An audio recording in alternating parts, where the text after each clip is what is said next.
Ramogi kamara mara maintie wani geno ni odhiambo mari teri makare walwaki ni mechigni weche manyien mag Oimore kokalo Ramogi TV. Waiko ni mathoth ya mwaka wono kore mago mag siasa kamono ni matut kotenre kod fuere mosebedo kantiere duond bura mar Jubilee kama bende weche mag telo mosebedo ka kelo wich bar.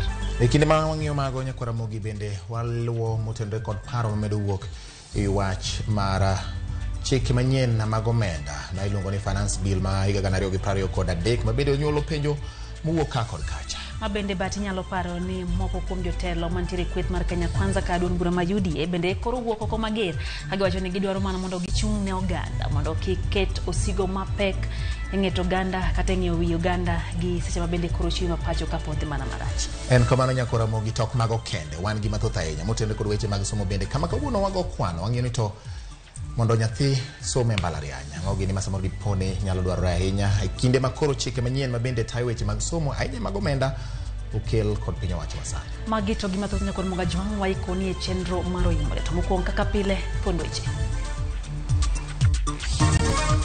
Sasa wewe mtu ambaye huna payslip, nimesema hawa wenye wako na payslip watoe kitu kidogo tupange hata wewe ukuwe na payslip. Jatend piny Kenya William Ruto dhi nyime gi sawo jopiny yosir lwedo chenro mar gero udi ma chik mare ni e paro mar chik mar omenda. Anybody involved in recruiting our young people from central Kenya to join proscribed, including Mungiki, we are coming for you. Piny owacho wuok mager kendo siemo josiasa ma itudo gi tim mar tamoyo kendo kweth maundu mar Mungiki masawa mar piny Kenya. Chokruok manyalo bedo ni ok gin Luo Council of Elders obed mar josiasa miluongo ni Asimio. Ang'o modware e Council of Elders to jasiasa to wan wagone kure siasa. Kweth mar jodongo ma otelne gi nyandiko Ngagi okwedo chenro mar josiasa donjore yiero mar ker mar Luo.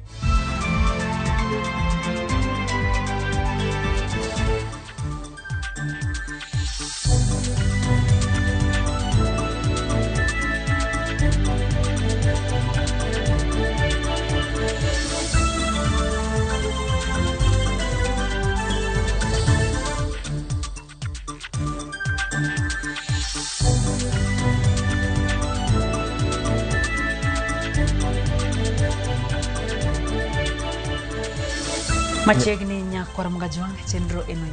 Nyatudri kodwa nambari andika 900 mana namba moro mar ote machuok kata bende inyalo luwo e Facebook Ramogi TV Kenya, YouTube kachiel kod Twitter handle @Ramogi TV KE. Wantiere gi Elizabeth Tieno maloko na weche gi nyinga Lydia Okere. Machegni nyako Ramogi nyinga en George Bati. Chogi mago mag siasa liet mar wacho suru no dhi nyime limbe ma jatend piny Kenya William Ruto e kaunti ma Busia ka jatend piny to jiwo jod bura mondo mi opuodh pach chik manyien mar omenda e ka yudi yo mar kelo lokruok ne oganda jo Kenya. Jatend piny bende oseyo joma kwedo suru mar gedo mag udi ka owacho ni chenro no dhi chugo tije ne rowere ma pacho ka. E kinde ni ma wacho suru mar udi kod paro mar chik manyien mar omenda medo kelo amen e kind josiasa, jatend piny William Ruto dok ni usuru mar gero udi manengo gi yot ka oseyo jomondiki tich machamo sara kumuondo joma chenro no dhi chugo ne gitije e counties mathurka. Unajua kuna watu wanajaribu kuleta porojo ati kusema sijui housing fund inakatiwa 3%, sijui. Mimi nataka niulize nyinyi watu wangapi wako na kazi hapa?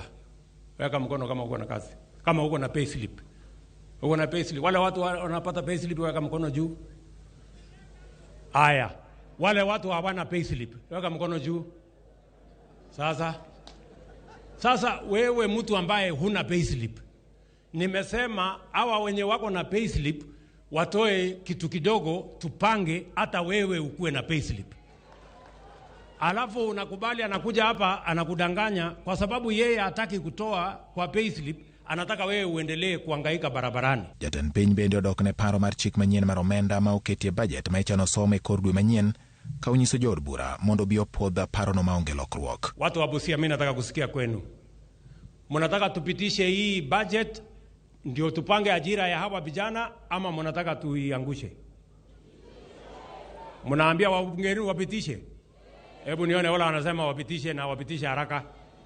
Sasa sikizeni nyinyi wabunge. Hii ndio sauti ya raia. Na wakiangusha hii budget mkuje muwaulize kazi zenu. Kata obedo ni sirikal medo jiwo jopiny mondo orwak chenro mag osuru, moko kuom jotelo ma Busia ne owuok tung' mosuo kod wachno ka gidwaro mondo piny owacho kuongo fung' ne jopiny pek mar ngima mathung'o korgi. Tuko na sheria na tufate sheria.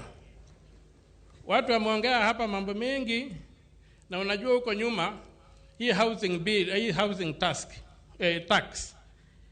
hii sio mara ya kwanza kuja. Hata mzee Uhuru alileta, na ni mimi ni mmoja wale tuliichapa mpaka ikarudi kuwa voluntary. Na nimeangalia finance bill, na finance bill inafuruga katiba kwa vipengele kama 6. Na mimi nakuomba waheshimu katiba, wazitoe, kwa sababu wasipozitoa tunaenda kukabiliana kotini. Jatend piny kata kamano ne okwayo jotelo ma keto piny owacho tesre mondo mi kik tung wi oganda jo Kenya kendo giti gi demokrasia e yor jiwo achiel mar jopiny. Nataka niwaulize tafadhali, hata kama tuko na maoni tofauti ni njia ya demokrasia. Tusipeleke maoni tofauti tukaharibu amani katika nchi yetu, tukawagawanya wa Kenya, tukalete fujo, tukaharibu biashara ya watu. Hiyo haitakuwa ni demokrasia. Kata obedo ni paro medo wuok koni gi kocha e wi moko kuom chenro ma piny owacho mar Kenya Kwanza chano keto e tim koting'o osuru ma ing'ado kowuok kuom jopiny. Piny owacho to pod oramo ni yo magiluono ema nyalo reso piny Kenya. George Bati, Ramogi TV. Wawere gi motenre kod mane wachi gwenge mag Busia. Kata kamano pod wane mungirore ahinya e weche mag paro mar chik mar omenda. Paro mar chik ma biro yango kaka osuru idhi chak juge iko omenda machakore dwe mar 7 mar higani. Kata finance bill ma 2023 medo yudo akwede kowuok kuom jotelo kod oganda. Mana kaka idino koth lero nyakoram riwruoge ma osechopo nyim komiti mochung' ne weche mag omenda yie kod paro mano mar medo ne oganda jo Kenya osuru ka penjo maduong' en koro okang' ma kamitino nyalo kawo e wi paro mar chik ma kamano. Weyo ma ok chopo singo mane mite it oganda kane gimanyo mbulu kata teng'o fuke oganda yor osuru mondo gichop singogo e akiriki ma sirikand Kenya Kwanza yudore ka gichano somo bajet gi mokwongo. Chenro mag choko osuru medo pogo paro jumbe 2 kapok osom bajetno. Gharama ya maisha iko juu. Sisi kama serikali ya counties, we are not against paying taxes. Kwa sababu pesa ambazo tunatumia hivi sasa kwa maendeleo, we get them from taxes. The only question ambayo wananchi wanasema, let us look at all those proposals ambazo zitaweka gharama ya maisha kwenda juu. Mambo ya fuel levy, hiyo itaongeza gharama ya maisha kwenda juu. 3% ni sawa, lakini sio saa hii. Sasa mimi niko na miaka 76. Unanikata unanipelekea nyumba wapi? Kwa hii miaka 76 nimekuwa nikikaa wapi? Si nilikuwa nakaa kwa nyumba yangu. Onge deo ni joro mukanye. E kanisa kata iliete. Paro mar choko osuru e thuon wach. Ukipata ajali na ulipwe pesa na insurance, serikali inachukua 16% of your money. Kama umelipwa 1 million, serikali inaenda na 160,000. Na wewe uliyeumia unapewa 840. Katika hiyo bill inasema 20% tax on internet and telephone. Ukipiga simu hivi 20% will be charging on your airtime. Akweda mar pend chik no seluwo lai mar riwruok siasa ma jotelo go siro. Kito moko koro chuno mondo pogre kod adieri matin. Hii affordable housing unalipa 3,000 per month. Na ni moge, hiyo ndio ukimaliza ndio. Na ukikomboa ni 10,000 kwa mwezi. Hiyo position yetu yote wa mapangana kusema imeongezwa sisi tafanya nini? Sasa watani kuwa na kwako kuliko kuishi kwa mtu. Nyinyi wote ambao mmeketi hapa haiwagusi hata kidogo. Wale wanaguzwa ni wale wanapata mshahara ya zaidi ya 500,000. Hebu mweke mkono juu, nani anapokea 500,000 hapa ina? Kata kamano moko kuom jotelo wacho ni gikwedo maonge dewo ne gin e kweth mar duond bura matayo piny owacho. I belong to Kenya Kwanza. I don't want Kenya Kwanza to be voted out by Kenyans because of too much taxes in this country. Let us also be watchful of the future. E nyim kamiti mar od bura mochung' ne weche mag omenda, atamalo 90 mar riwruoge ma osechwalo pachgi e wi paro mar chikno kwede paro mar juogo atamalo 3 mar osach jotich mondo jogo ma ondiki duto oyud udi ma nengogi ni piny, koro ipimo kod yalo matero ji kamarach. With the teachings of Pastor Mackenzie. Because this proposal is promising us heaven. It's promising us a very good life in future. A very comfortable way of staying in future. But we have to kill ourselves today for us to be able to get that future. Jakom mar kamitino Kimani Kuria, makoro wach dhi dong' e lwete bang' chiko ite ne riwruoge ma ok tin e 130. Kata kamano oselieko sir mare ne moko kuom gik ma oganda osekwedo, kaka juogo sach jotije mondo gerne udi. But you have existing schemes in how we allocate money to counties, in how NGCDF funds are distributed, that actually go to benefit direct people. So these ones are saying, fine, the money is yours. After you want to withdraw from the program, after 7 years, you withdraw. Kapok ochopo tarik 15, onego bed ni paro makamano osekalo e lwet jood bura, mondo bajet ma higa ni obed kod chenro mar yudo omenda ma isirego. Penjo maduong' en ni bende jopiny biro yie tuyo okanda mondo sirikand Kenya ochop singogi, koso kamiti mar Kimani Kuria dhi winjo ywak mar atamalo 90 mar oganda manochopo e nyimgi ka kwedo chenro mag osurugo. Bang' wuok tich, kamitino nyalo kalo paro mar chikno kaka en, kata ginyalo loko moko kuom osuru ma ji oseywak e wigi kapok ochopo e od bura, kama wajumbe duto ni kod thuolo mar golo pachgi. Edwin Okoth, Ramogi TV, Nairobi. Omedo choko pach bende nyakorom gajwang' ewi mana motenre kod paro mar medo osuru ewi osach jotije piny owacho.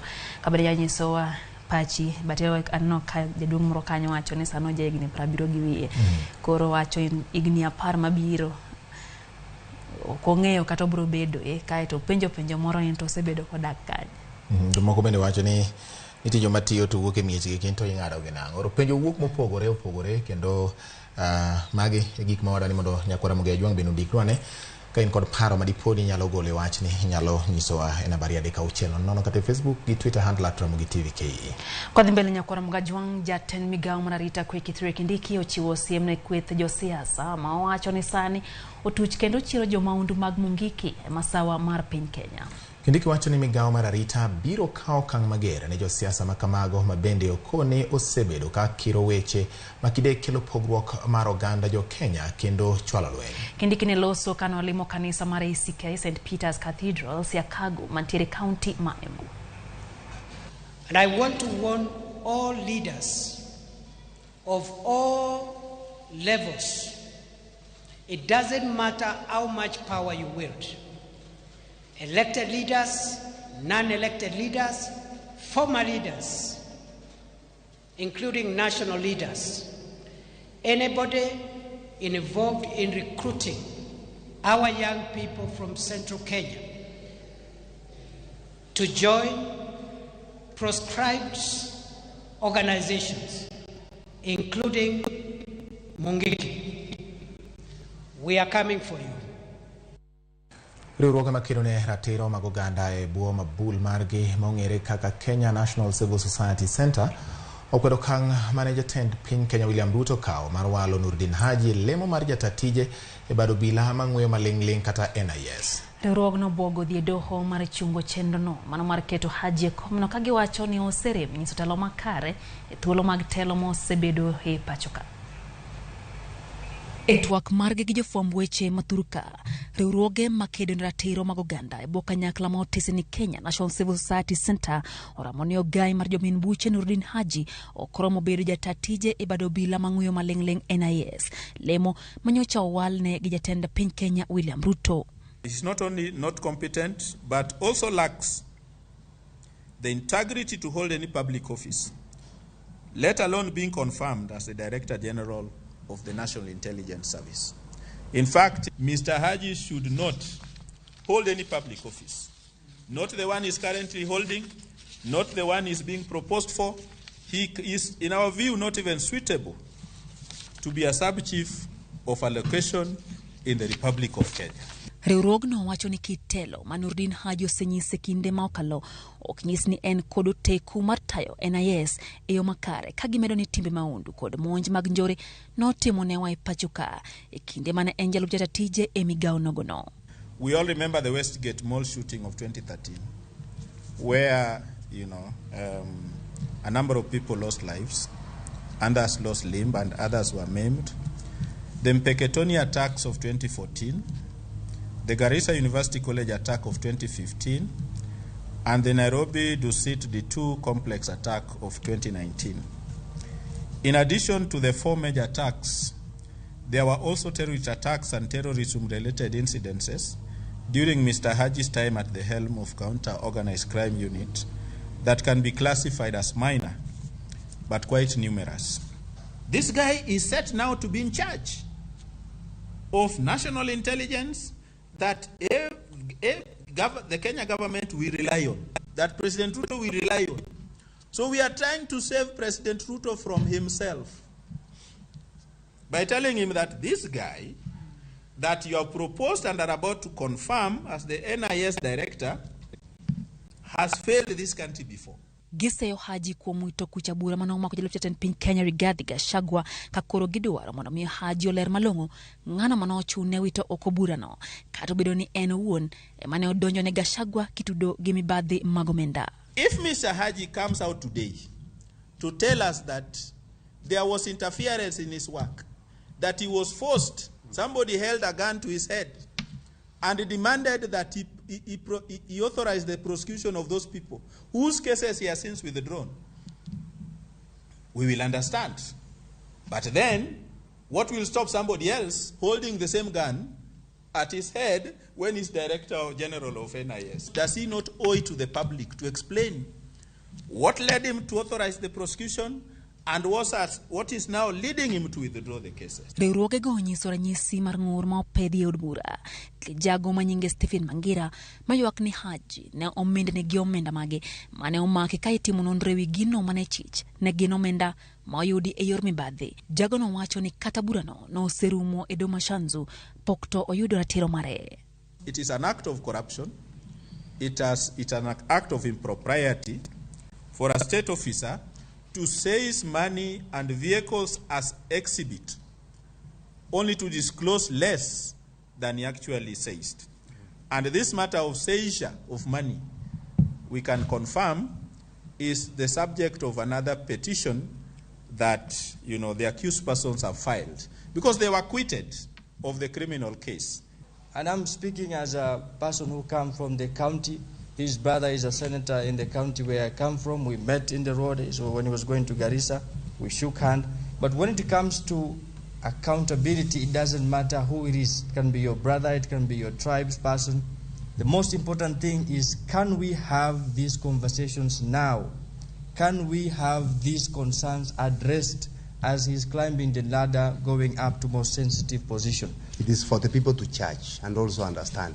In a case the appointment is confirmed and later the problem arises, it is very clear that the civil society were able to create the awareness to the public to understand that this person is not fit for this position because of the failure he has already confirmed from the previous offices where he was in charge. Gibono the doho mapachuka pononi orbura ko jatend piny Kenya William Ruto opodho Nurdin Haji kaka jatije bado bila mang'uyo maling'ling kata NIS. Mage kaka weche chalo nyakora mogi gi sani Lidia winjo ka ng'ur nitie e konde mopogore opogore gik matimore e piny owacho kata kamano piny owacho to rieyo toche ni mane yo ma gineno kanyalo reso Kenya. Beneno ka moko kuom jokanyo mag duond burano mag piny owacho kata riwruok mar Kenya Kwanza to sechich bati en wachana bende koro waketo wang' wapuonjo nyakora mga jwang' ni to wuodhni dhi bedo nade. Puro wuotho kod weche manyien. Duond bura mar ODM bade ma Siaya ong'ado mar riembo jalup gavana ma Siaya William Oduol kaka jakanyo margi. Jokanyo mag ODM ma Siaya wacho ni Oduol chalo masani obalo gi dwaro mar chike mag ODM kaluwore gi kaka osebedo ka otawo chenro mage. Jofwambo marwa James Okoth Miwaler mar wachni. Wach makama biro e kinde maliet e kind gavana ma kaunti ma Siaya gi jalupne pod medo bana idho ka koro jokanyo mag duond buch ODM e bade ma Siaya owuok oko kendo lando ni giriembo Oduol kaka jakanyo margi ka gichich ni ochwalo agenda mag duond buche mamoko. Lendo makama ne gigolo tok bago romo ma bende ne onywando kodaka gavana James Orengo. Party ni joma nitie kagi unanimously oyie kawuono nigi kaw this hard tough stand to make sure nigi riembo ng'amiluongo ni William Oduol Denge from being a member mar party mar ODM. Gichich ni duond od bura mar UDA tiyo kode e rocho kata thiro chenro mag tich e kaunti no kendo koro gidwaro ni ogwe tao kaka jalup gavana ma kaunti no. This meeting therefore has unanimously resolved that the Siaya County Deputy Governor be compelled to resign from his position as the DG since he no longer subscribes to the ideals and aspirations of the party. Kotwak e romo machielo e gweng' Masigomere e sub-county ma Ugunja, Gavana ma Siaya James Orengo to ne ok owuok ayanga mar loso e wi okang' ma ODM okawo mar lando ni jalupne oriembi kaka jakanyo. Karmano ne oloso mana e wi yiero mokalo ma owacho ni en kod adieri ni ne oyombo e yo maler. Awinjo ka chiemo gombo temo wacho no bendo dwane sabo yawo. Onego wach Ruto mokwongo nikech tindo ti ni Ruto. Ne Ruto yawe saba mari no. Ta an ma Siaya yie. Kata ka kinyo dhi kot no dwaro saba yawo e wach kura ma Siaya. Ayie mondo yawo. Jalup gavana William Oduol koro en mana achiel kuom jotend siasa ma jokanyo mag duond buch ODM chichgo ni tiyo machiegni gi kweth mar Kenya Kwanza e kinde ma pod twak mar thiche oko kaka jalup gavana ma kaunti no ichano pedh odiechieng' makiny e od bura ma kaunti ma Siaya. James Okoth, Ramogi TV. Ramogi mano mar siasa en lweny makoro osemako mach e kind jokanyo mag duond bura mar Jubilee kod PC mano mandiko duond buche mag siasa e Thurka.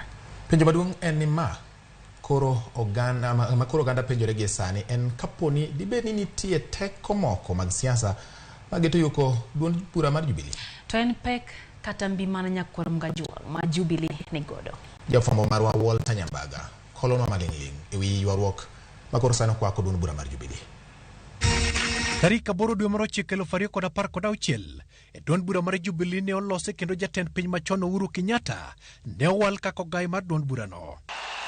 Ma ne otimore bang' duond bucha 11 moting'o Jubilee Party Alliance, Alliance Party of Kenya, United Republican Party, Grand National Union, New Ford Kenya, Ford People, United Democratic Forum, chama cha Uzalendo, Republican Congress, National Alliance, the Independent Party, ne onywande kanyakla kendo loso duond burano. Kata kamano, motelo ne yiero melo 2022, duondruok ne nene kind jo od bura mag Jubilee ka kweth achiel ne siro Uhuru Kenyatta kama chielo to ne siro William Ruto. Truly and diligently serve. Pogruok mar Jubilee ne koro medo mako mach bang' yangore duond buche ma nitie riwruogno ne owuok kendo chako UDA kendo walo William Ruto kako gai mar duond bura na riwruok mar Kenya Kwanza. Jo od bura moko mag Jubilee to ne ochako pogore paro kod telo mar Jubilee bang' Kenya Kwanza ne yudo loch e yiero maduong' mokalo.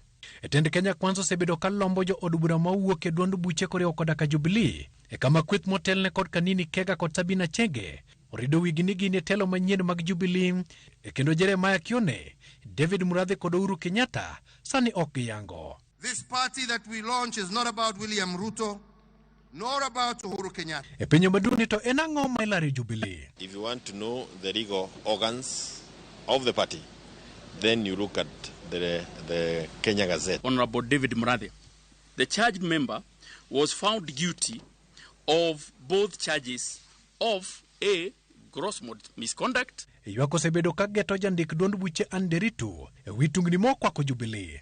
The registrar of political parties, Mrs. Anderitu, must leave office in view of clear manifestations that she has been co-opted into partisan and illegal schemes by Kenya Kwanza to cripple instead of protecting political parties.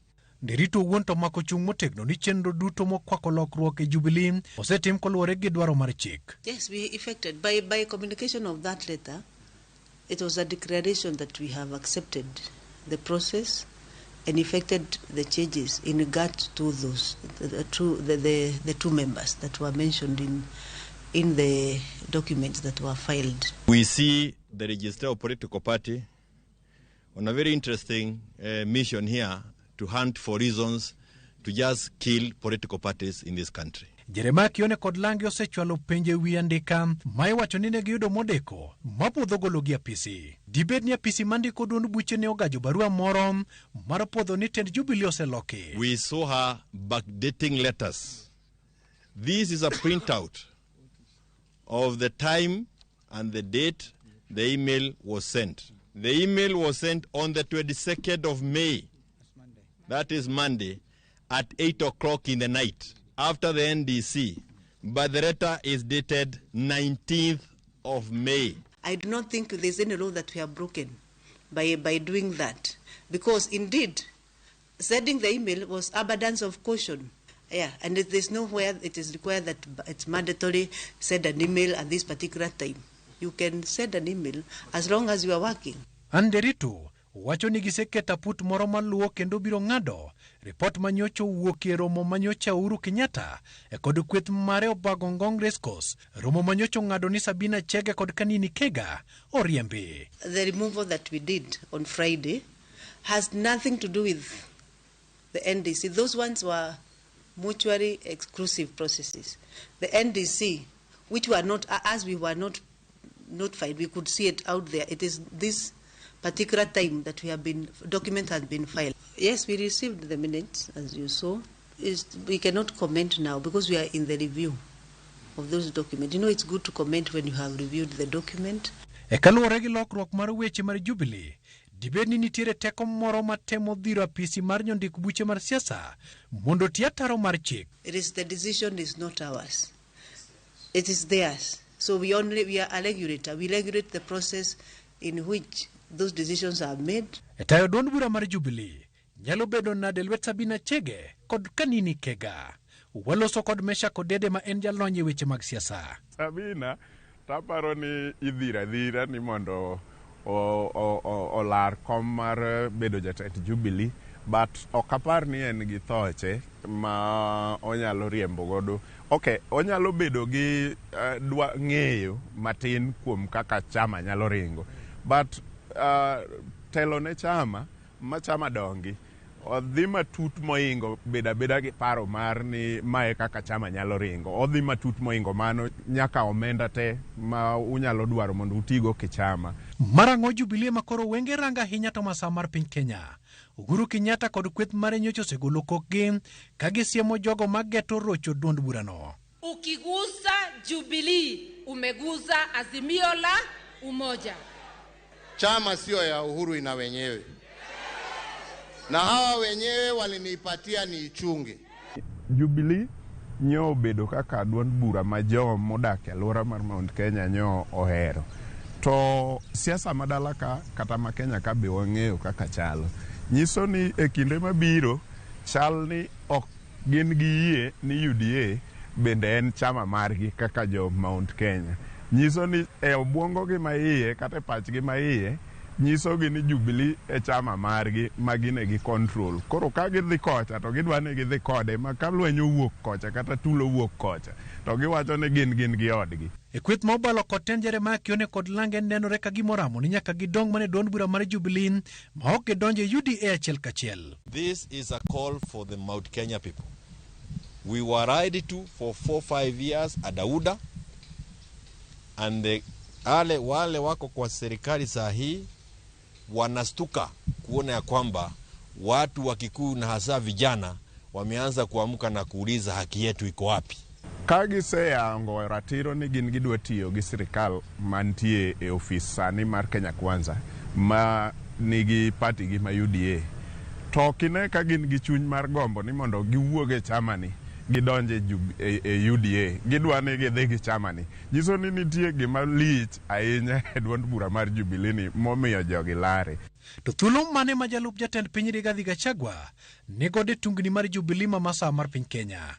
Na tunataka watu wa Mount Kenya wote waanze kufikiria tena. Aparo ni migosi Rigathi ng'iyo lessons machien to wacho ni kopo ni wadhi this route bonono ni wadhi wachwanyore mbele ka nikech chwanyruok to dhano kata jomodak e udi chwanyore.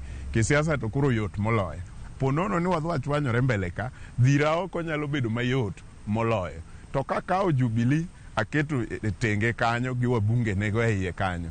To yot monda bi abed jatend Jubilee no kae to koro bedo ni inyalo dhira oko mayot e Kenya Kwanza bedo matek.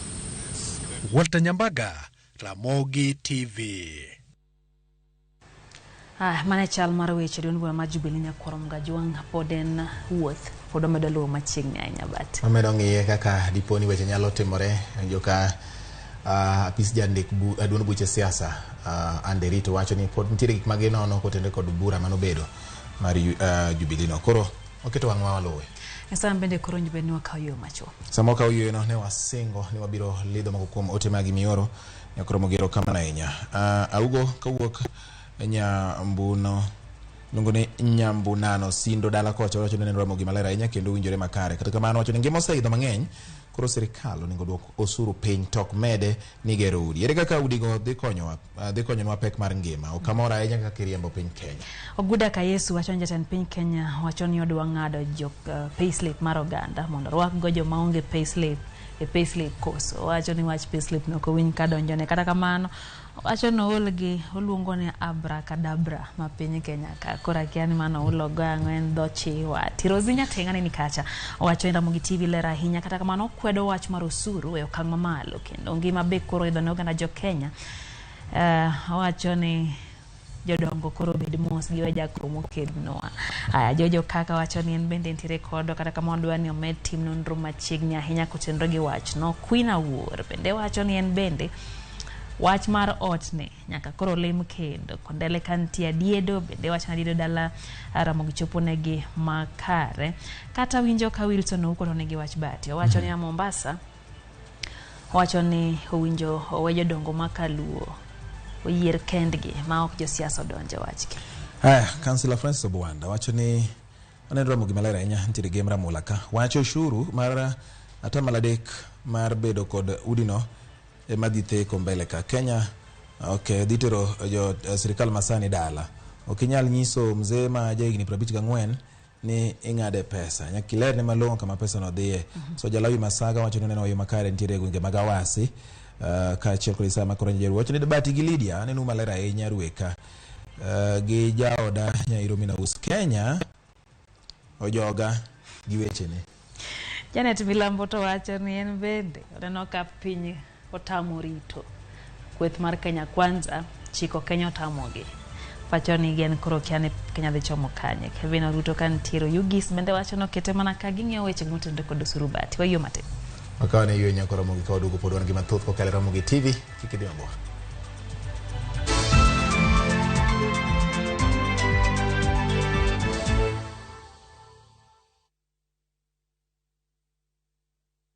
Jishindie Smart TV kwa shabiki.com kila wiki. 100 bob kwa games za leo. 2 Smart TVs to give out this week. Not for persons under the age of 18. BCLB number 416. Shabiki.com.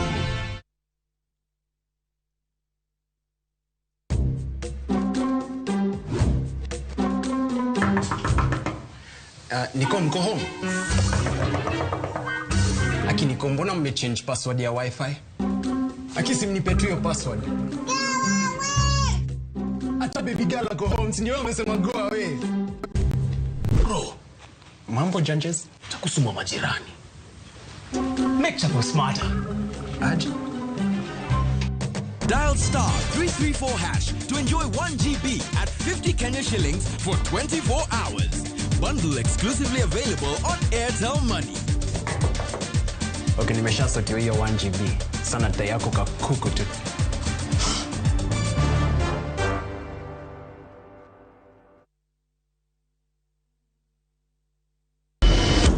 could have done with your part of the bargain. I cannot. You bail out now. You get nothing. Follow the story of Yakubu who blackmails his neighbor. No one is too poor to have something to give. What are you talking about? Wait, please. In addition to everything else, he commits a sexual assault against Stella. I know you've been sleeping with my son. He did it. Who did what? He told me he was going to kill me if I told anyone. What are you doing in my house? We are pregnant. How sure are you the baby is even yours? Now Stella is pregnant and a lot more truth is about to come out. There's this secret. Story, not to suspense. We have another brother. View Sasa brings you an exclusive series, Dreadful Twist.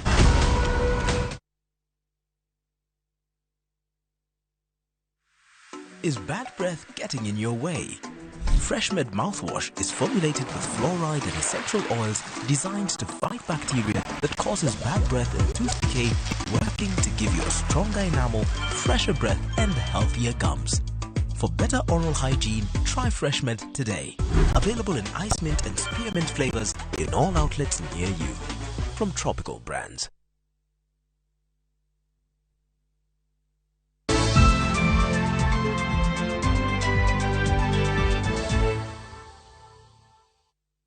Machiegni kendo nyako Ramogi wadhi nyime gi weche manyien. Kweth jodong Luo moko koro owuok oko ka kwedo paro manitie mar biro yiero ker mar Luo bang' tho mar Willis Otondi ka giramo ni onge yiero ma inyalo tim e buch jodongo gie sani.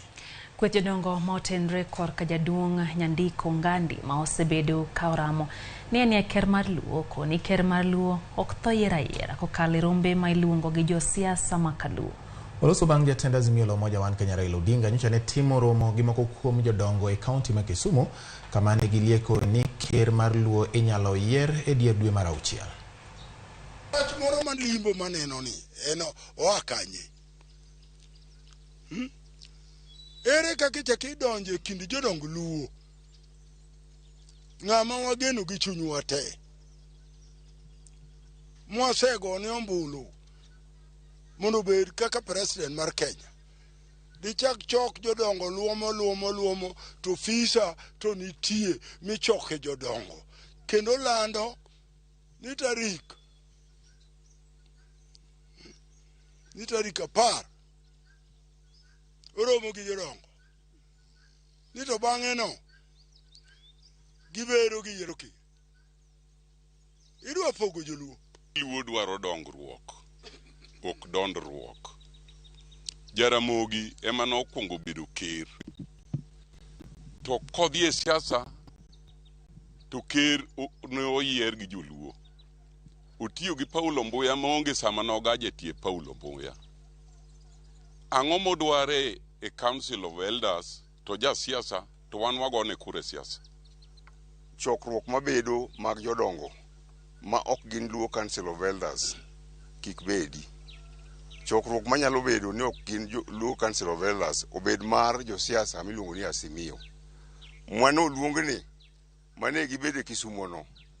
Oseluonge ni en mar Luo Council of Elders to wan kaka jodongo mani Luo Council of Elders waneno ni ne en mar Azimio.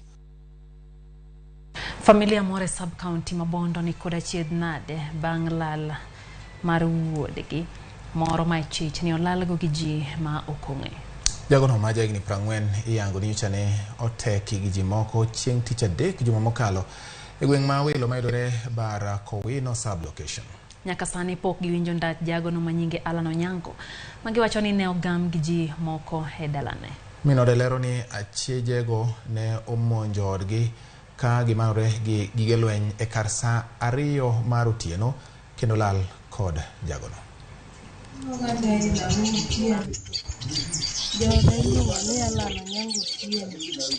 Kano chopo chieng' tich adek saa 2 otieno jomoko nomonjo ji 5 ne girwako uniform. Kane gidonjo e ot ne giting'o panga gi pala ka gichopo to ginyisowa ni wanindo piny. Gikawo jaoda kwayo ng'ato ang'ata madine kuma ng'ato machal gi Alan Onyango kuma nitie mondo konywa wamenyo ok wayuto. Ok wachako pedo nikech wang'iyo ni dipo ka polisi loro gibedi atwa moro ma gikawo mopogore nikech kata ni dwa many kata kama ochari kata station mora mar police ko kwate kwa hiyo madunga wakwa na serikali kadi konyo amenyo mondo wanwange at least agombo ni kata kanyo gi kode to wanwange kongo Odhi nyime jodak kar chung'od bura ma Karachuonyo e kaunti ma Homa Bay ogolo ywak kaluwore gi deko tieko gedo mar doho mane ochaki gi piny owacho e boma ma Kendu Bay higni 4 mokalo ka giwacho ni deko tieko gedo mar doho no omono gi yudo ratiro margi. Jopiny ma Karachuonyo osebedo ka lawo chenro mag doho e boma ma Oyugis. Ali Abich nigi ler kowuok e kaunti ma Homa Bay. Mae chal mar od doho mane ochak ger alaura chuonyo mondo jopiny kar chud bura ma Karachuonyo oyud chenro mag doho machiegni kodgi. Chako chenro mar gero doho ma kamano ne okelo mor e chuny oganda ma kono ma osebedo ka lawo chenro mag doho e boma ma Oyugis. To kata kamano bedo ni gedo mar doho no pod okwamo miyo gi chuny lit. All along wasebedo mana ka wan gi mobile court. To mobile court nigi challenges mang'eny nikech obiro Tuesday obed kabe to bed a fully fledged court motiyo continuously every day magistrate nika staff nitiere ka. Oko nere maber ahinya ka jowa manyo justice mano Oyugis to kendo once a week. Sani ka kuneno piny wuoth tek en ok yot mondo ng'ato kaka dhi Oyugis iting'o mana siling 500 e kidhi miduogi. Chido kod yugo ni alwora mar kama gedo mar doho no dhi nyime koro miyo jopiny ma kono okawo okang' mar keto ler e alwora no. Ranyisi maduong' ne gin kod riyo mar yudo chenro mag doho machiegni kodgi. Kaluwore gi kot marwa moger kae ni aber mondo chak ti kech Oyugis kwadhi to Oyugis bor gi fea to gi kaluwore gi pesa onge minya idho go gari pile pile, samoro idhi ting'ichiki ni kiny duogi, samoro idhi dwe machielo, koro wuoth bedo matek nikech pesa be tin, kidhi kuro be nyaka ichiem. Koro waneno ni mondo kotwa makani oti nikech en machiegni maka kes dipono maki tinya wuotho gi nyama ndich mar wuotho gi tiendi kata idho apiko gi fea matin tidhi kendo iduogo. Ber mar kelo kot Kendu Bay nyalo bedo ni nyalo miyowa tich mayot nikech Oyugis fea ni malo. Koro kadi bed ni nyalo kele kae to dwa paki dwa her mondo mi kes obed abeda kot obed kae mondo joma machiegni ka oyud yot. E kar romo ma Laura Chuonyo ema osebed ka itiyogo kaka doho ma kojolo ma jopiny ma Karachuonyo tiyogo ma bende tayo kod jong'ad buche doho ma Oyugis. To kata kamano jopiny ywak ni mano ok nyal miyo giyud ratichgi nikech chenro mar doho no itayo mana dichiel e juma ka wuoth bende giwacho ni oromogi ka gidhi manyo chenro mag doho e boma ma Oyugis. Ne wawinjo ber mar kot nikelonwa ka to wadwaro ni kot kwabedo go machiegni ka to wakonyore e yore mag transport kata ka wach monitiere mwadhi e kot to wayudo kaka wabiro kata gi tiendwa mok wawuotho mok watiyo gi pesa mang'eny. To kuma kot oternwa walawo kot mabor wariwore gi jok moa kuonde maboyo, koro yudo ka programs magwa kata mention mari irito seche mang'eny mondo mi eka time mari chopi. Ali Abich, Ramogi TV, Homa Bay. E mago mag somo nyakoro mga juang maramo jopuonjre 173 manyocha oyudo grade mar donjo e mbalariany dong kod matin ndalo 10 kende to gitieko oro kwayo mar donjo e kuonde tiegruok go mopogore opogore ma pacho ka. Kaluwore gi lai manyien mar chudo ma piny owacho kelo, penjo osebedo e wi yore mag yudo sir mag sirkal to ahinya ne jopuonjre ma onge kod nyalo. Jafom marwa Jirito Mondi lero mathoth e wi kaka jopuonjre kata japuonjre nyalo ng'iyo matut e wi yiero kata yiero somo kod nengo mag somo go mabendo yiero. En okang' ma ogik ma jopuonjre manyocha otimo penj mar klas 12 oro kwayo mar donjo e mbalariany ma opogore opogore e pacho ka. Maromo jopuonjre 173 ne oyudo thuolo mar donjo e mbalariany duto 69 manie pacho kae. Mbalariany 39 gin mag piny owacho ka 30 to gin mag ji giwegi. Kaluwore kod lai manyien mar chulo omenda mar somo mag mbalariany mancha sirkal oketo manyaromo atamalo 59 mar omenda go ibiro chul kod sir moa kuom piny owacho, atamalo 34 hola mag HELB ka atamalo 7 mar omenda go to ibiro chul kod jopuonjre. Penjo en ni ere kaka piny owacho biro puodho jogo ma owinjo yud sir mag sirkal. Wale mo janyuol achiel manyare ne oyudo grade mar mbalariany kendo seoro kwayo mar donjo e mbalariany. Beneza Joy ne oyiero somo mabet chalre e mbalariany 4 ma pacho ka. Oboke mare mar kwayo ni kod Bachelor of Arts ma odhuro. Ote mare ma okuongo ne oore mbalariany mar UN makawo maromo silings 160 e higa ka higa. Kenyatta University e somono mar Bachelor of Arts gikawo silings 153. Maseno 122.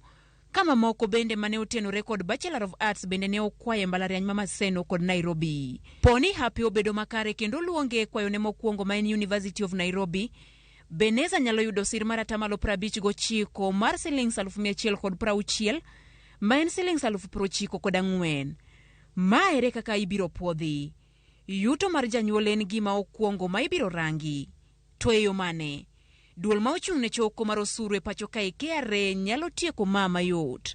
Yango yuto mar janyuol gi choko osuru. In fact, aneno bigo mabuok mapenjore ni to be nyathina ne dhi skul nikech ok ane kuma kako odwa dhi. Oyo tich orumo ka en form 2. Koro kodhi e form 3. Koro kanyo, chakre kanyo to koro nwa imany iri watni moro, imany kama, alafu wapok ayudo basari. Ayudo basari mar Kajwang' diriyo ka en skul. Then ayudo mar kansela be ayudo diriyo. Mar MCA. Koro mago ema ne wakowo godo. Poni janyuol ok chwal lipot ma iyango go yuto mare.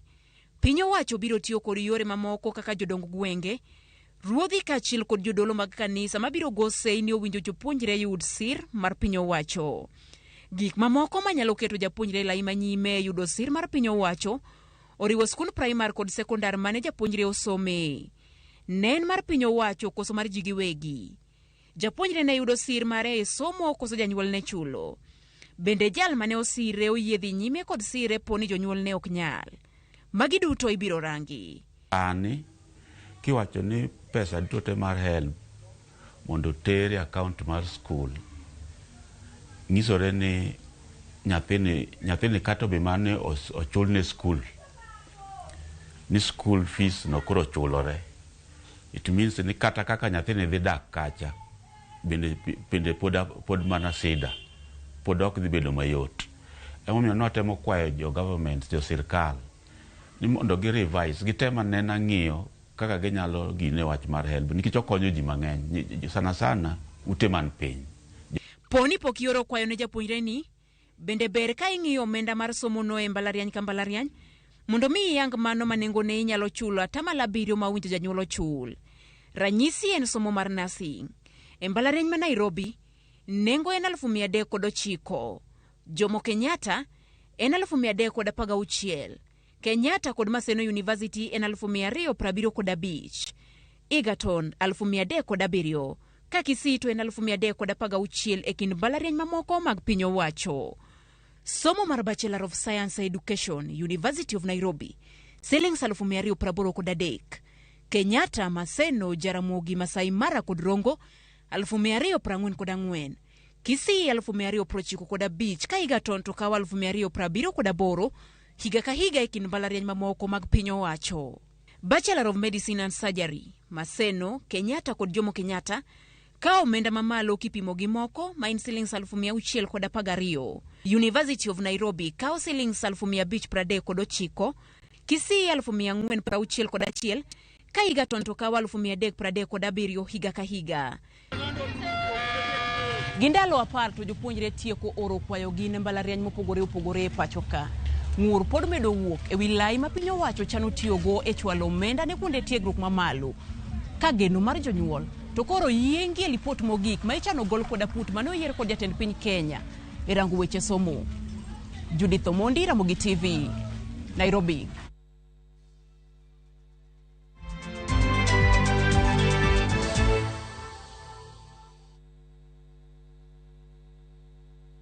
Jijenge na shilingi 1500 guaranteed kila wiki kwa kucheza Kaende Jackpot. Shiriki kwa kutumia 50 bob pekee, cheza na Autopic kwa kutuma neno KJP kwa 29063. Not for persons under the age of 18. BCLB number 416.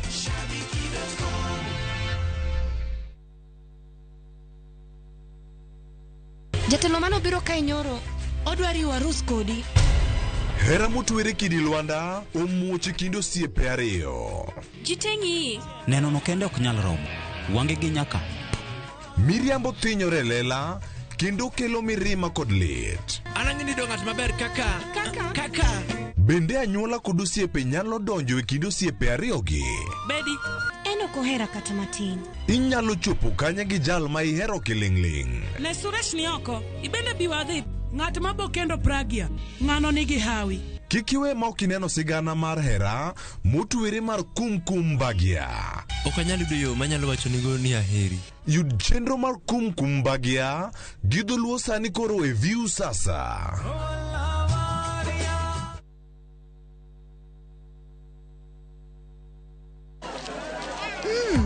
Colgate Herbal is formulated from a unique blend of natural herbs and is scientifically proven to strengthen teeth and keep gums healthy.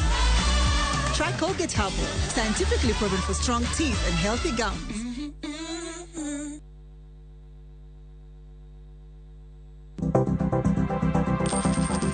Inyalo goyo kwan kod omenda ma aching' kata ma ikete bahasha ka isiko itiyo kod omenda mohingo kaka onego itigo. Tema ne keto e bahasha omenda ma idwaro tiyogo kama moko to ikung kata ikan.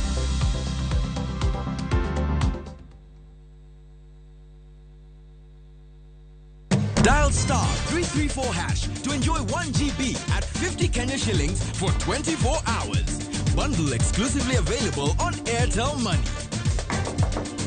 Okay, nimeshasekiwa hiyo 1 GB. Sana data yako kakuku tu.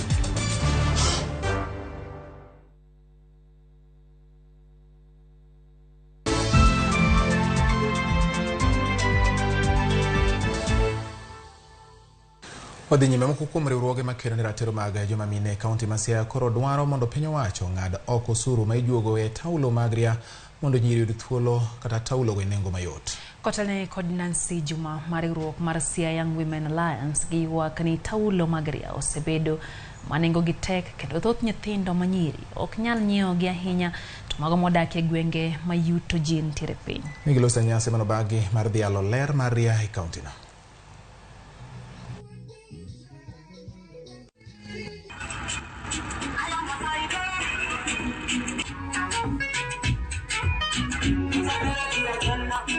If there's a way they can be subsidized to a price that our girls can afford, even 30 bob, that one they can afford. But if the lowest is 80 shillings within this locality, I think that subsidy will help our girls. And also just having, if condoms are given for free, why not sanitary towels? They can also be given for free. They can be dispensed by our counties. Sama nyako ni edala cha, one lose a lot kaka community. Koro wadwa kwayo the government ni mondo konywa gi kelo nwa taulo mag ria school mondo nyithindo oyud kaka nyalo yudo nikech most of the community kumwa dake ni oginyal yudo kata mana taulo mar ria achiel manyalo support nyako. Koro kaka government wadwa ni gikelnwa taulo mag ria go school. Tiyo ka achiel gi migepe mamoko mwadwari wego kawuono mondo wa support nyithindo manyiri nikech wach mar neno malo kata dhi e dwe ok onego bed wach mar wich kuot. Wadwa ni wageng' mano kokalo kuom support kaka gik makonyogi kaka pads kod puonj makare mondo infections ma bende timogi ka ok giluwo yorno maber mondo wang'e kaka nyalo tieko. Wan thuolo mar riwre gi ng'ata kata migawo moro amora man ready mondo wakony nyithiwa mondo lokruok obedi e gweng'wa. Kamachilo jotich ma kwandgi ok tin ne 189 ywago ratich gi bang' kambi mar Meta ma ochung'ne mbui mar Facebook weyogi e lwet kambi machielo bang' kane kambi mar Meta oyangone gi bana apis margi kendo bologi e lwet kambi machielo moyang kaka Samasos. Riwruok mar jotich ma pacho ka kotu kwayo piny owacho mondo mi odonjre wachno mapiyo piyo kendo resgi yudo ratichgi kaluwore gi chike matayo weche mag jotich kod weg jotije. Kotwag jofwambo boma Kisumu Benson Okwaro jagoro maduong' e kotu nolero ni onge kaka riwruogno nyalo buono ratich jotije ma pinje ma oko mondi kendo matiyo e piny Kenya. Koro gimotimre ni chakre dwe mar adek nyaka sani jogi onge musara pok ochawo musara dweche adek, gionge kama gidake, gionge kaka gichulo utegi, gionge kaka giyudo medical services. Koro kambe gi oringo wegi to dwano kawogi ketogi e kamp kirango nigi permit mondo gidog thuche gi kuonde mane gigaye. Onge kaka wanyalo bet ni wago koko higni ni jo Kenya matiyo oko chandre, to wan wawegi wachando jo Kenya matiyo, jo pinje moko matiyo e Kenya kar kae.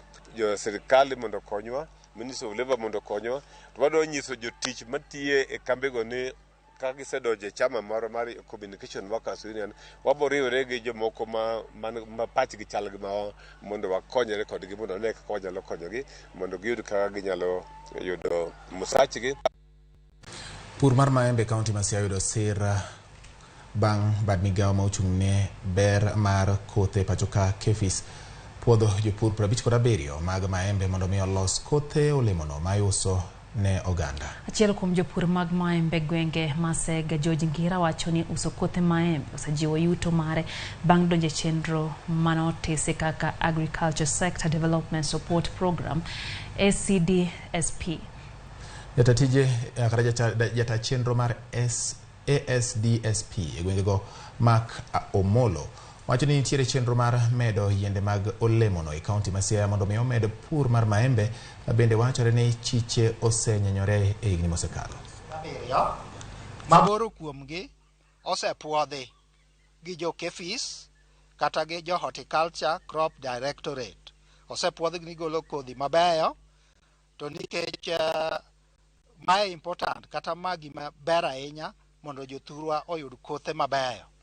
Mondo wachop kuom nasari mondo wa support gi SEDNET, nwadhi round kwang'iyo chandruok magin gi nasari. To nwayudo ni nitie kit tuoche to gi pe ka koth ochwe to goyo gi kendo ketho kothe mosetimnegi grafting. Sasa tunapata 100%. Pengine miti ikikufa inakufa tu kwa bahati mbaya ndani ya nasari, lakini kukuja kuumizwa na mvua ya mawe hiyo tumesahau. Wadudu zingine ambaye zinakuja kwa vile environment pia haziwezi kuingia ndani ya hiyo net. Tumekuwa na semina nyingi ambaye tumekuwa nazo, pia imetuunganisha sisi wakulima ya maembe, ikawa sisi sasa tuko na cooperative.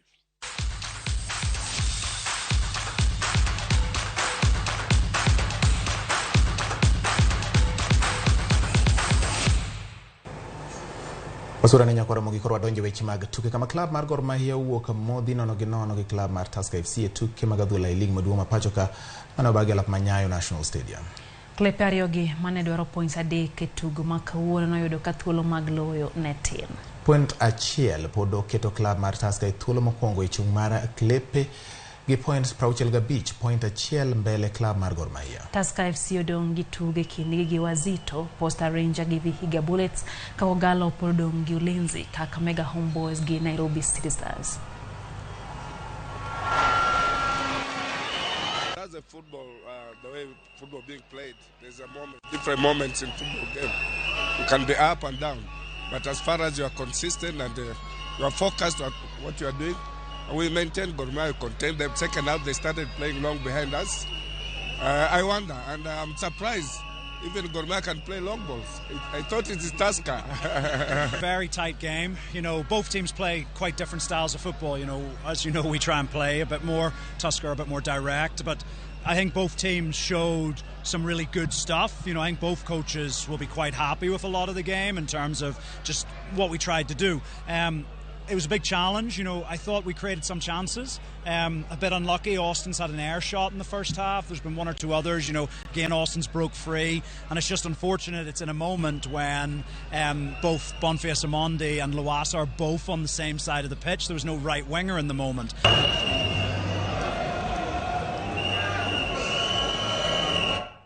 Jokanya sekta mag tuke mag chess dwaro ni migawo mar weche somo yang tugo no kendo osire kind skunde mathurka. Mabiro seche ma nyithindo adek mawuok e sikunda primar ma Triumph School e kaunti ma Embu biro bedo moko kuom jotugo matindo mabiro ting'o nying Kenya malo e tuke mag Afrika e kind rawere e boma ma Cairo e piny mar Misri. Pendo Wangai, Shalom ne makachiel kod Hilarious Nyawira nobedo gi tugo maber e tuke mag Nationals mano obagi e kaunti ma Kisii. Director mar School Triumph James Ntiga Okwayo tend migawo mar weche somo mondo mi osir tuke mag chess kaka gisiro tuke mamoko kaka dhula gi ng'wech.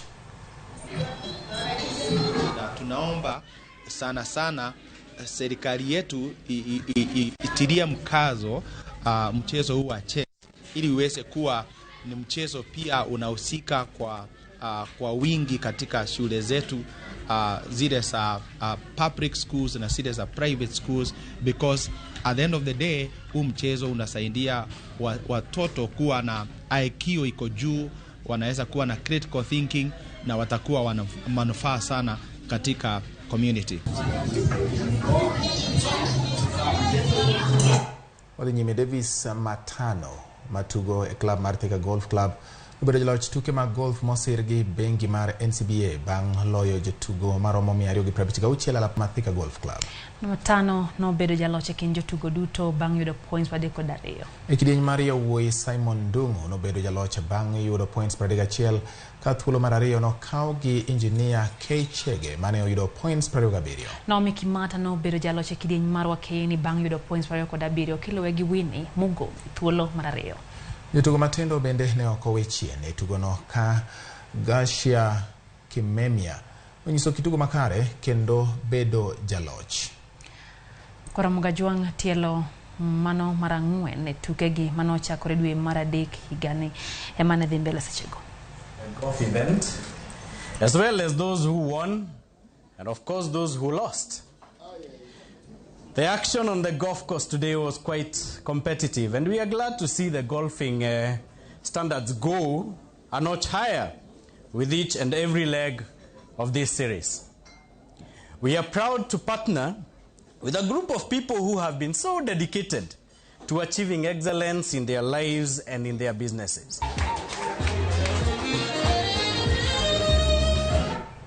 Ramogi Juang Max Verstappen oloyo tuke malangalanga tielo mar Monaco Grand Prix bang' chako tugo ne thuolo mokwongo. Fernando Alonso notieko thuolo mar ariyo kiluwe kod Esteban Ocon